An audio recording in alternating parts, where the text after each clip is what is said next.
My name's Maeve Riley, and if you told me 6 months ago that I'd be lost in the Spanish mountains with a stranger's arms around me, I'd have laughed in your face over a stiff whiskey in some dive bar back in Brooklyn. Life had a way of kicking you square in the teeth, though, first with my ex Carla, who decided our 5 years meant jack shit when a younger artist fluttered her lashes, and then with this solo trip to Spain, meant to stitch me back together with wide-open skies and endless trails. I'd picked the Pyrenees because they were rugged, unforgiving, a mirror to the mess inside my chest. No cell service, no distractions, just me and the burn in my legs as I pushed higher, chasing that numb high where grief couldn't catch up.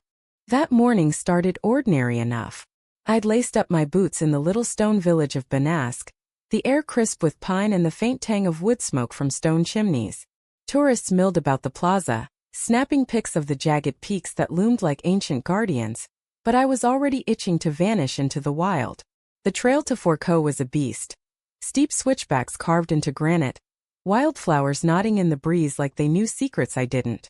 I hiked alone as always, my backpack heavy with water, jerky, and a dog-eared copy of Joan Didion I'd been nursing like a bad habit. She appeared around mile 3, materializing from a fork in the path like she'd stepped out of a dream I didn't remember having.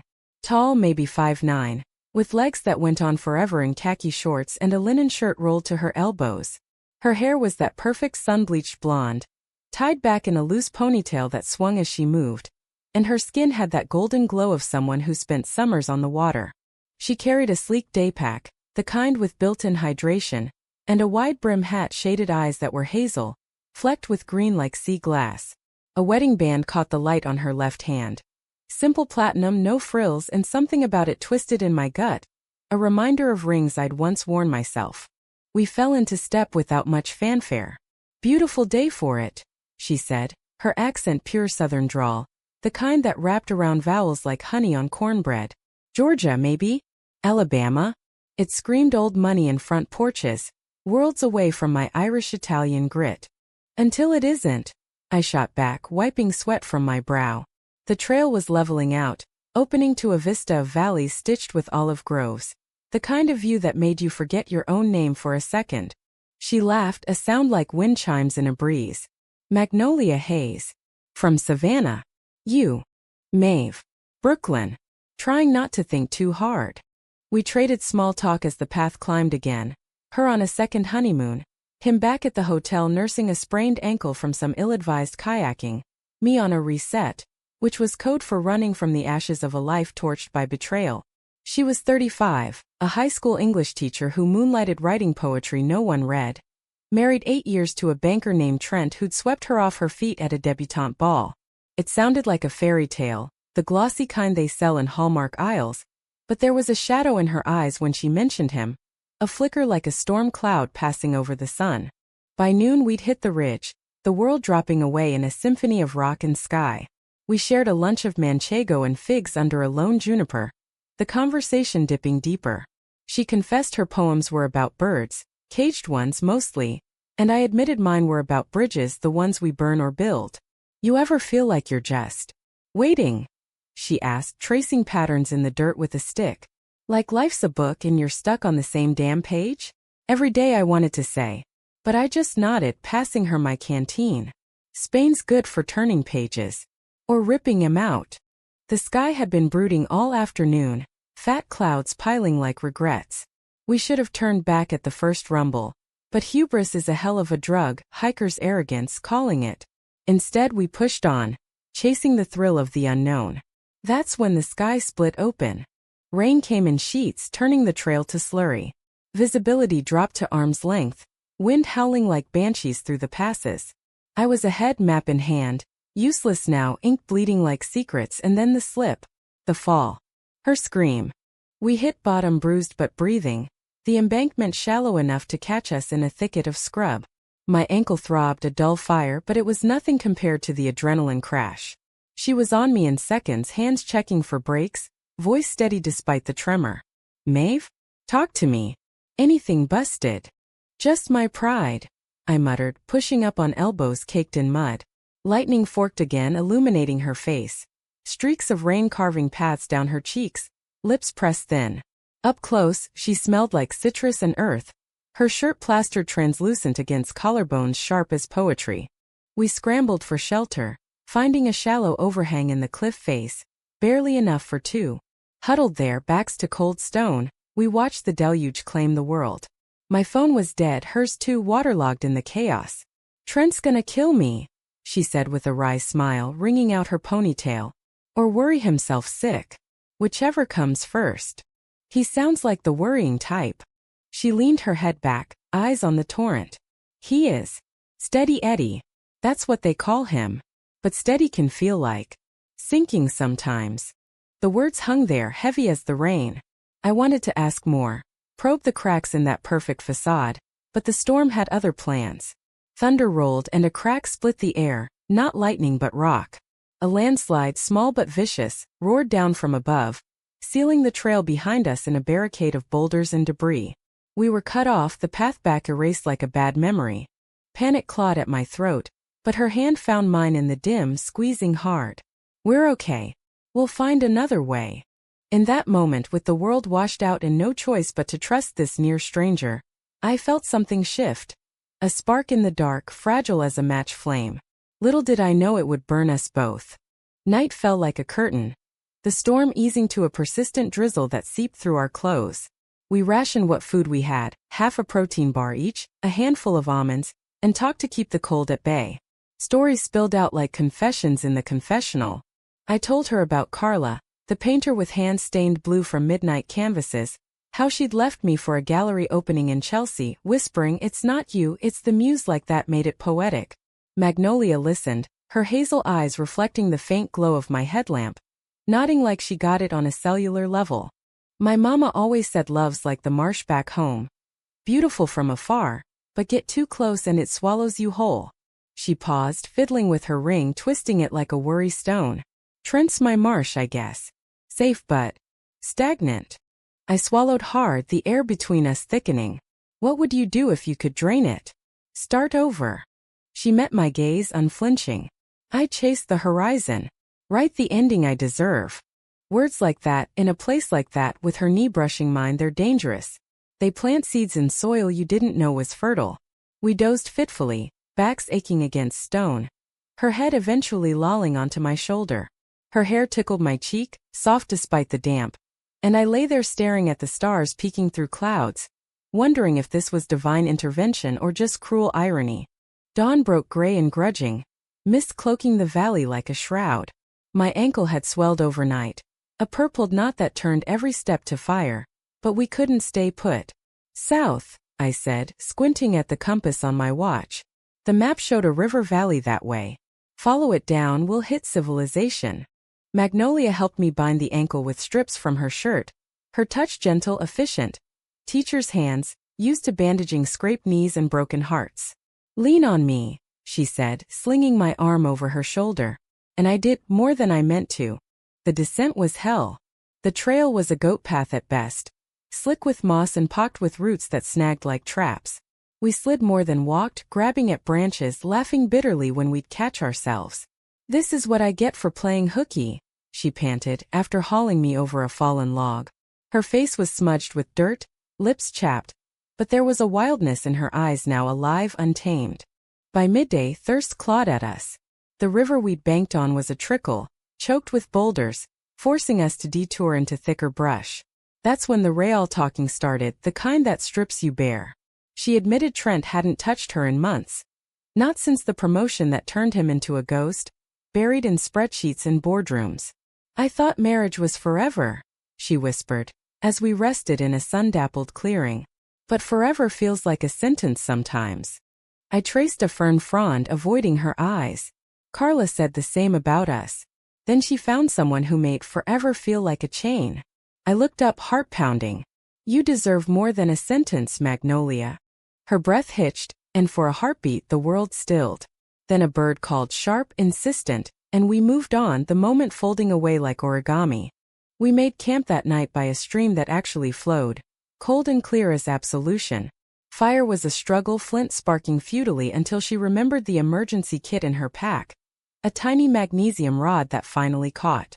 We roasted pine needles for tea, the steam curling like ghosts, and she recited a poem she'd written at 17.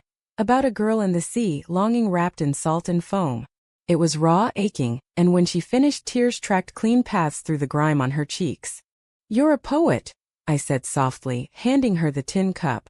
Our fingers brushed, lingering a fraction too long. "And you're a survivor, Maeve. That's poetry too." Sleep came easier that night, side by side on a bed of pine boughs, the fire's embers warding off the chill. Her hand found mine in the dark, not seeking, just holding. I didn't pull away. Day 3 dawned with a vengeance, the sun slicing through the canopy like Judgment Day. We'd covered maybe 5 miles total, but it felt like a lifetime, bodies battered, minds frayed at the edges. My ankle was a constant throb, but Magnolia's optimism was a bomb, her drawl turning complaints into stories. "Remember that time in college when the dorm flooded? We swam in it like fools. This is just our grown-up version." We pressed on, the terrain easing into a broader valley flanked by cork oaks, their bark peeling like old letters.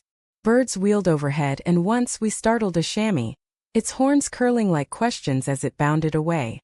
Hope flickered. The map promised a ranger station by dusk if we kept pace. But hope's a fickle bitch. Around noon we crested a rise and saw it, the river swollen from the rains, a muddy serpent raging through the gorge. No bridge, no ford, just whitewater churning like it had a grudge. "Shit," I breathed, scanning for options. Backtrack meant nights more in the wild. Forward was suicide. Magnolia knelt at the edge, skipping pebbles into the foam. "We could raft it. Tie packs to a log, ride it out." "You're insane." But her eyes sparkled with that defiant light, the one that said she'd stared down worse than this. In the end, insanity won. We felled a sturdy pine with rocks and desperation, lashing our gear with bootlaces and vines. The crossing was a blur of terror, cold spray shocking my lungs, her grip iron on my waist as the current bucked us like a bronco. We hit a eddy calm enough to scramble ashore, soaked and shaking, collapsing in a heap on gravel that bit like accusations. "You saved us," I gasped, coughing river water, my head on her lap as she stroked my hair. "We saved each other."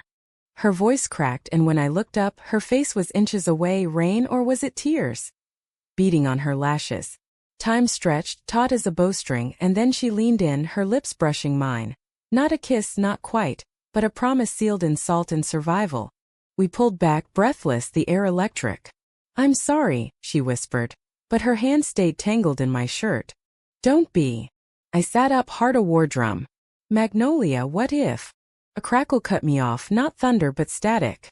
Her phone, miraculously dry in its ziplock, had a bar. One bar. She fumbled it open, Trent's voice exploding through the speaker like shrapnel. "Maggie! Jesus, where are you?" "Rangers say a storm." "I've got search teams out." Relief flooded her face, then guilt, twisting like a knife. "Trent, I'm okay. Maeve and I, we got turned around. Tell them the gorge, east side."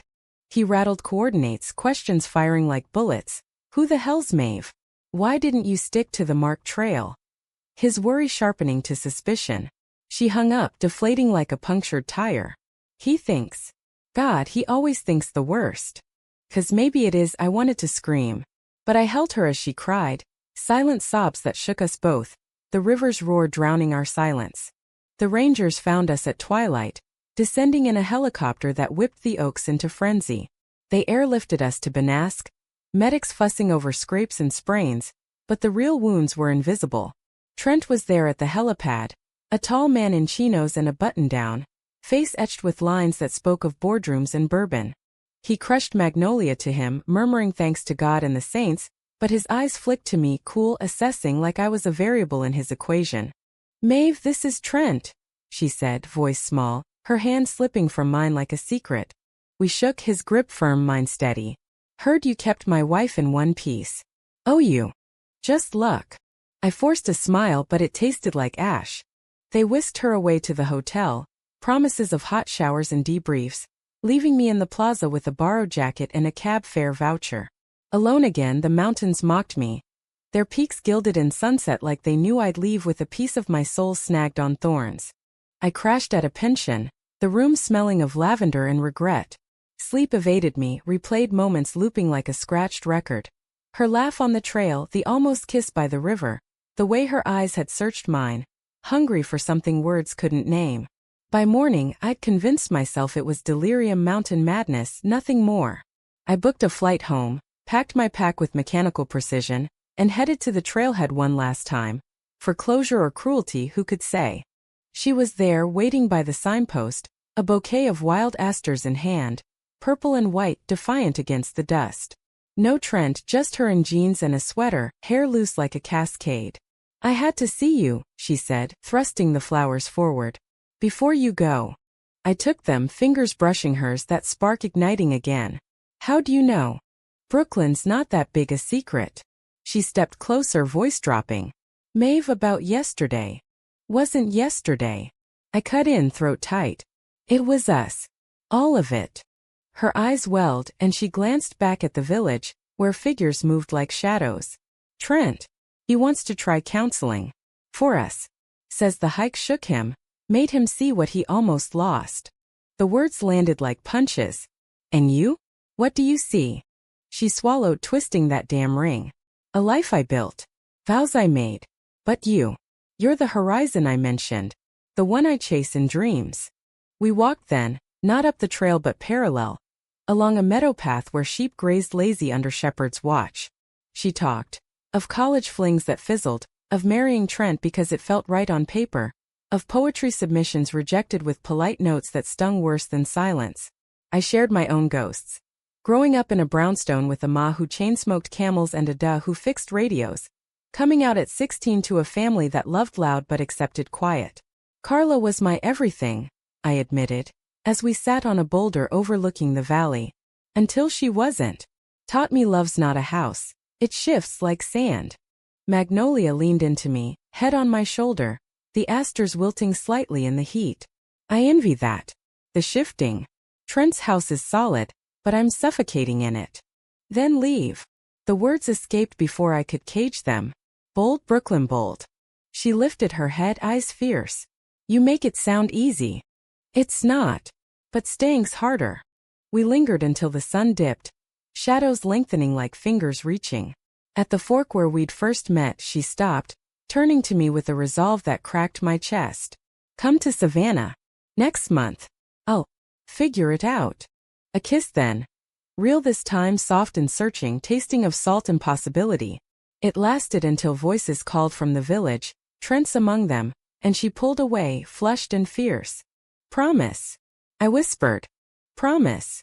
She squeezed my hand, then walked backward, smiling through tears. Write me, poet. I watched her go, the bouquet heavy in my pack. Heart a riot of hope and dread. Back in Brooklyn, the days blurred. Subway rumbles, coffee runs, sketches of mountains in my notebook. Letters flew between us, actual paper ones, scented with her perfume, filled with lines that danced on the edge of confession. Hers spoke of tentative steps. Date nights with Trent that felt like rehearsals. Therapy sessions where she voiced the unspoken. Mine were rawer. Blueprints of a life rebuilt from Brooklyn bricks. A month later, I landed in Savannah under a sky bruised purple. The air thick with jasmine and humidity that clung like longing. She met me at the airport alone in a sundress the color of ripe peaches, her ring gone. Tucked away, she said, not lost. I told him. She confessed over mint juleps at a porch cafe, fireflies winking in the oaks. About the hike. About you. He didn't fight it. Just signed the papers. Relief and sorrow warred in her voice, and I pulled her close, the world fading to the hum of cicadas. You're free. We are. Her smile was sunrise, tentative but true. We spent weeks there, her subletting an apartment overlooking the river. Days wandering Forsyth Park. Nights reading Didion aloud by lamplight. Love bloomed slow like Spanish wildflowers. Conversations that stretched till dawn. Hands intertwined on cobblestone streets. Kisses that spoke what words fumbled. It was messy, human, her doubts creeping in like marsh fog. My fears of another fracture. But we faced them, building bridges from the wreckage. Fall crept in on magnolia-scented winds, turning Savannah's leaves to fire. We'd fallen into a rhythm. Mornings with her lesson plans scattered across the kitchen table. Me sketching lesson ideas for my community art classes back home. Afternoons exploring the haunted squares, trading stories of ghosts real and imagined. She was teaching me the South, shrimp boils and sweet tea. The ache of civil rights murals that whispered of unfinished reckonings. I showed her Brooklyn in fragments. Mixtapes of Springsteen and Halsey, walks where we imagine brownstones as our future anchor. But peace, like all fragile things, draws shadows. Trent resurfaced in November, not with rage but remorse. A letter delivered by courier, elegant script on heavy stock. I failed you, Maggie. Let me make it right. Enclosed was a check for the house, the one they'd bought dreaming of kids who never came, and a plea for coffee, just to talk. She read it aloud over breakfast, voice steady but eyes storm-tossed. He sounds broken.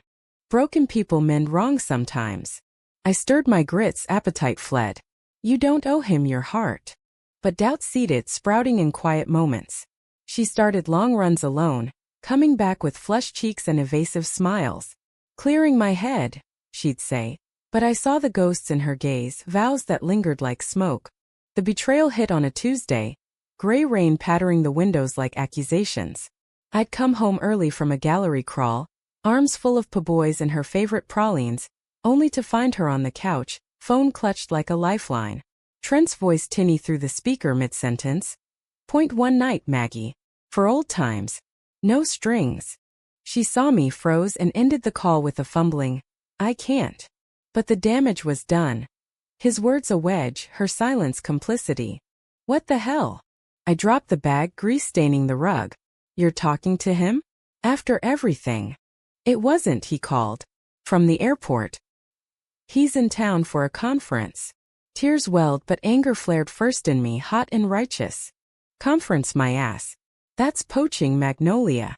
And you're entertaining it. She stood, pacing, hands twisting like they had on the trail. He's not poaching. He's hurting. We were married 8 years, Maeve. You can't erase that with a signature. But you can betray it. The words slipped, venomous, and I regretted them instant as breath. Her face crumpled and she whispered, Is that what this is? Betrayal. The fight escalated, voices echoing off exposed brick. Me hurling Brooklyn bluntness, her southern steel bending but not breaking. You think I don't know guilt? She shouted, the first time I'd heard her raise her voice. Every day I wake up without him I feel it, like I've cheated fate. But you make me want to fight it. Until moments like this, when you look at me like I'm the villain. You're not. I deflated, reaching for her. I'm scared. Of losing you to his one night. She let me pull her close, but the embrace was brittle. Then trust me. Or let me go. We didn't speak after, the rain a monotonous dirge. I slept on the couch, dreams tangled with Pyrenees mud and river currents, waking to her note on the counter. Coffee with Trent. Closure. Back by noon. I love you. Love. The word she'd first said a week ago, over candlelight and crab cakes, soft as confession. Now it felt like a gauntlet. Noon came and went, stretching to 2, then 3. Panic gnawed, visions of them tangled in some hotel suite. Old flames reigniting. I paced the apartment, phone silent, until the door clicked open at 4, her face ashen, eyes red-rimmed. He's gone, she said, collapsing into a chair. Back to Atlanta. I told him. About us. For real this time. No maybes. Relief crashed but suspicion lingered. What happened? She met my gaze, unflinching. He tried. The coffee turned to wine, the wine to memories. He kissed me, Maeve. God, I let him for a second. Old habits. Her voice broke. But it was wrong. Tasted like ash. I pushed him away, told him I'm in love with you. That you're my horizon. The room spun, betrayal's sting mingling with forgiveness's balm. You came back. I chose us. She crossed to me, hands cupping my face. But if you can't forgive. I kissed her then, fierce and forgiving, tasting salt of tears and truth. I can. We both messed up. That's human. Winter settled, testing us like the mountains had. Christmas in Savannah was magic. Carols in wrought iron balconies, her family's awkward acceptance over eggnog. Mahe's hugging me stiffly, whispering, treat her right, Yankee. We flew to Brooklyn for New Year's, my crew toasting to lost trails and found hearts in a crowded bar. Snow dusting the streets like confetti. But drama's not done with lovers like us. Spring brought a curveball. Magnolia's editor. Finally, after years of rejections, offered a chapbook deal. But it required a reading tour, starting in Atlanta. Trent's territory. It's just readings. she assured, packing her suitcase. Poetry crowds. No ex-husbands invited. I nodded, but the old fears stirred. Call me after each one. Even if it's 2 a.m. The first week was fine. Late-night calls laced with laughter, her voice husky from spotlights. Then silence. The Atlanta stop, a missed check-in turning to radio static. My mind raced to worst cases. Reconciliation in a green room, her swept back into the marsh. I booked a flight, landing in a city that hummed with heat and history, heart a drumbeat of dread. The venue was a cozy bookstore in Midtown, shelves groaning under southern lit, the air thick with coffee and anticipation. I slipped in back, hoodie up, watching as she took the stage. Poised, radiant in an emerald dress that hugged her like memory. Her set was fire. Poems of storms and salvations, lines about women who climbed peaks and claimed skies. The crowd leaned in, rapt, and when she read the one about the river kiss, veiled but I knew I felt exposed, cherished. Q&A turned personal.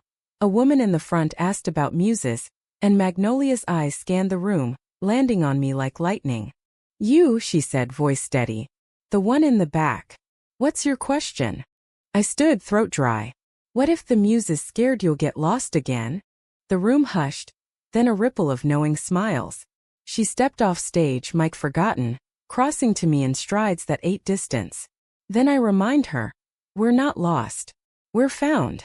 The kiss that followed was public, unapologetic. Crowd erupting in whoops and whistles, flashbulbs popping like stars. Trent was there, I learned later, in the shadows of the last row, come to sabotage or say goodbye. He slipped out unseen, but his text to her that night read, "Proud of you. Be happy." Crisis averted, but it forged us stronger. Therapy for both, not the couple's kind but individual, unpacking baggage till it fit lighter. Summer found us back in Spain, not hiking alone but hand in hand on easier paths. The Pyrenees forgiving old sins. We rented a cottage in the foothills, days filled with easel and ink, nights with whispers and wine. One evening, as sunset bled orange over the peaks, she turned to me on the porch, ringless hand in mine. This time a new one, silver with a sapphire, slipped on over paella and promises. Marry me, Maeve. Not for forever. For the horizon. Tears pricked, joy sharp as mountain air. Yes. 1,000 times. We wed in Savannah that fall, a small affair under live oaks draped in Spanish moss.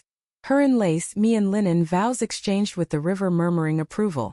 No drama, just depth. Families mingling awkward but earnest, poems read as rings exchanged.